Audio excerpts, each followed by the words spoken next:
Today we're going to be looking at a 2005 Chevy Equinox. It's got a P0455 set. It's a EVAP system large leak detected. And the first thing we're going to do, check the purge solenoid, which is one of the first things it says to check. Diagnostic chart says to inspect the purge solenoid, make sure that it's working and it's not restricted or blocked or anything, because that can cause a P0455, and that's probably the first thing we're going to do. Let me set up the scan tool and I'll come back with you guys in a little bit. I got the scan tool ready, but I'm going to start it for you guys that don't have a scan tool. I'm just going to take this cover off. So just to see if it's working, I guess, or if it's doing anything, sometimes you can feel a clicking or a clicking noise, and you can feel it whenever it's turned on. So I'm going to start the engine, and then let's hear it, see if we can hear anything. So engine's running now, and I don't hear anything from the purge solenoid, can't hear anything, and can't feel anything either. What I'm going to do quick is just put a vacuum gauge on it, take these hose off. I already took the clip off the hose, that's why it came off so easy. So we're just going to put it in here. And right now we should have had something. It's not doing anything. And if we go to the scan tool, go engine data, we're going to go to functional test, output controls, and then find the purge solenoid.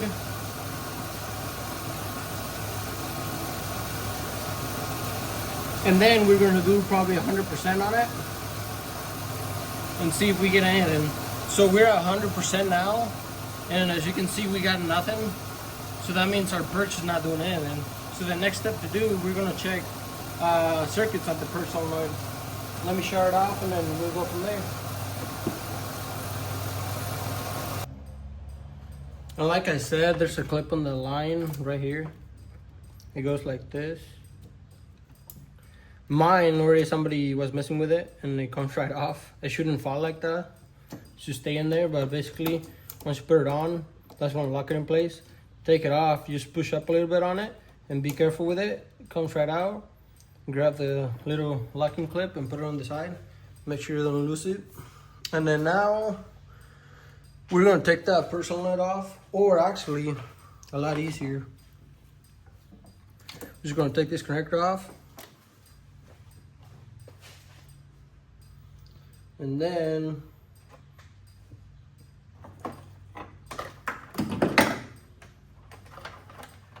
gotta wait for my scan tool. In the meantime, what we're gonna do, I got a test light over here. I'm just gonna put it right here. Before you use a test light, make sure you test it, make sure it works and everything. So what I'm gonna do, wait for my scan tool. I'm just going to touch them. Be careful with those terminals. You don't want to spread them out or anything. So I'm going to go to purge solenoid again. Hopefully you guys can see that. It's going to move it this way. Let me turn the key on.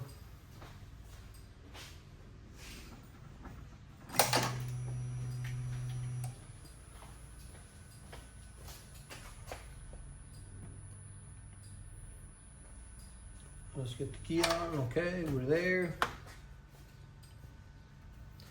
So I'm going to do 100% on it. And I'm just going to touch the terminals across. And then let's watch our test light. And as we can see, it's turned on and off. So that means it's working. You can control it. Go to 10% or off. And then 10, 20, 30, 40, 50, 70, 90, and 100%. And there you go. That means our purge solenoid is bad. So we're just gonna release the control. It's gonna shut off. There you go. And we're gonna proceed to replace it. Let me get the part and get everything ready, and then I'll come back with you guys. So here's the replacement right here. Part number right there. Vapor canister per solenoid valve. Here it is.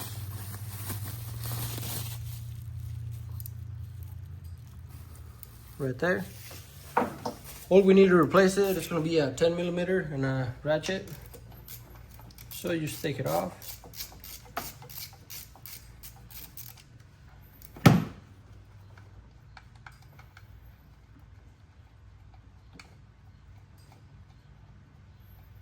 And then we're probably going to do the same test when we're done. Here's the old one. Another test you could do, but that's for a different code. You could put one of these, unplug it, put one of these, and if you get vacuum, this is supposed to be normally closed, and if you unplug it, it shouldn't read any vacuum. This shouldn't read any vacuum. And if it's reading vacuum and you unplug it, that means you got a leak. And you gotta replace the purge solenoid. So let's put the new one on. I'm gonna grab a little bit of lubricant so I can lubricate that O-ring and it goes in smoothly. I'll be back. There you go, I got a little bit of lube on the O-ring. So now we're gonna go ahead and put it on. Kind of hard to see without moving you guys, so I'll kind of gotta feel it. There you go. And that's why you're gonna lubricate your O-ring. So it goes right, it slides right in. Makes it easier. So put it on by hand.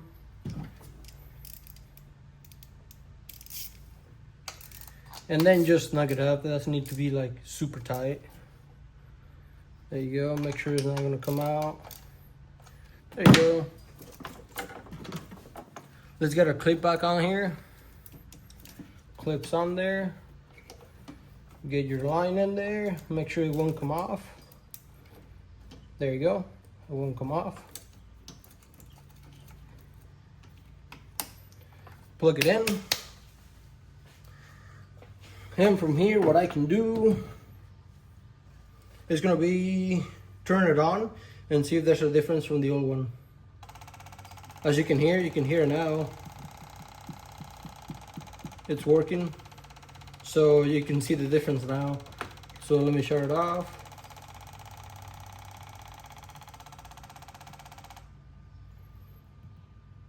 There you go, it's off. We can command it back on. And you can hear.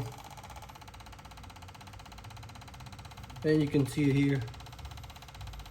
So quick and easy fix, just the purge solenoid for a 455. This one was a little bit easier to diagnose because it wasn't making any noise or nothing. It didn't do anything. So I'm like, it's pretty easy. Let's go after the purge solenoid first because it's not doing anything. I can't hear it do anything, so let's go after that. And as you can see, it was just the purge solenoid. So I'm gonna start it and see if it made a difference and see if it makes noise now when I start it.